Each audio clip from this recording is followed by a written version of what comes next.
नमस्कार बच्चों। प्यारे बच्चों, आज मैं तुम्हें एक ऐसी बात बताना चाह रहा हूँ जो आपकी लाइफ में आपको थोड़ा सा हेल्प करेगी। बात को समझने की कोशिश करना, बहुत गहराई है। टॉपिक को स्टार्ट करते हैं, बात को स्टार्ट करते हैं। रास्ते का पत्थर। भाई, आप एक रास्ते पे चल रहे हैं और वो जो रास्ता है उस पे इतने पत्थर पड़े हुए हैं और पत्थर भी नुकीले, आपको परेशान करने वाले, आपके पैर में चुभने वाले। लेकिन आपने जूते पहने हुए और आप उस रास्ते पे चलते जा रहे हो। कभी इस पत्थर से बचते हो, कभी उस पत्थर से बचते हो, कभी उसके चुभने से डरते हो, लेकिन रास्ते पे चलते रहते हो।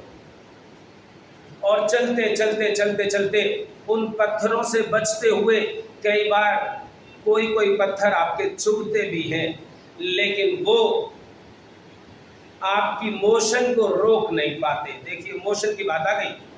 भाई, फिजिक्स का पर्सन हूं तो साइंस की बात तो करूंगा ना। लेकिन आपने वो रास्ता पार कर लिया, कितनी परेशानियों के बावजूद भी आपने वो रास्ता पार कर लिया। अब जरा दूसरा पहलू देखो, दूसरा पहलू देखो। आपने बहुत अच्छे जूते पहने हुए हैं, बड़े कंफर्टेबल, अच्छी कंपनी के, क्योंकि आप बड़े पैसे वाले हो। तो आपने जो जूते पहने हुए हैं वो बहुत अच्छे, और जो रास्ता है वो रास्ता भी बड़ा मखमली है। उस पे घास भी ऐसी है जो बहुत आराम दे। लेकिन एक छोटा सा पत्थर आपके जूते के अंदर है। ध्यान देना बात पे। एक छोटा सा पत्थर आपके जूते के अंदर है, बाहर नहीं है कोई पत्थर।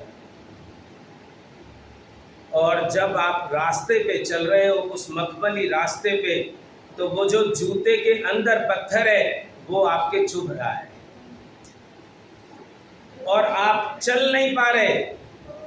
आपको वो पत्थर परेशान कर रहा है, आप चल ही नहीं पा रहे।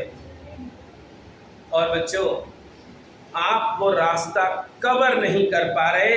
उस रास्ते पे जो बाहर से मखमली है उस पे आप चल ही नहीं पा रहे, परेशान हो रहे हो और परेशान होके बैठ गए। और जब तक बैठे रहे, जब तक उस जूते में से आपने वो पत्थर निकाल के बाहर नहीं फेंक दिया। तो बात का मतलब समझना, रास्ते के पत्थर आपका कुछ नहीं बिगाड़ पाए।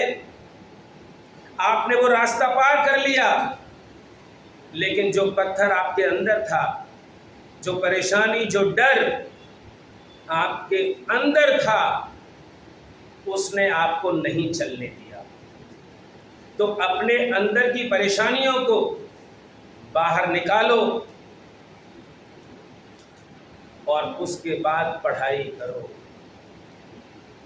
अगर आप अपने अंदर के पत्थर को, अपने अंदर की परेशानियों को, अपने अंदर के इनडिसिप्लिन को बाहर निकाल देते हैं, तो फिर सक्सेस आपका है। धन्यवाद, नमस्कार।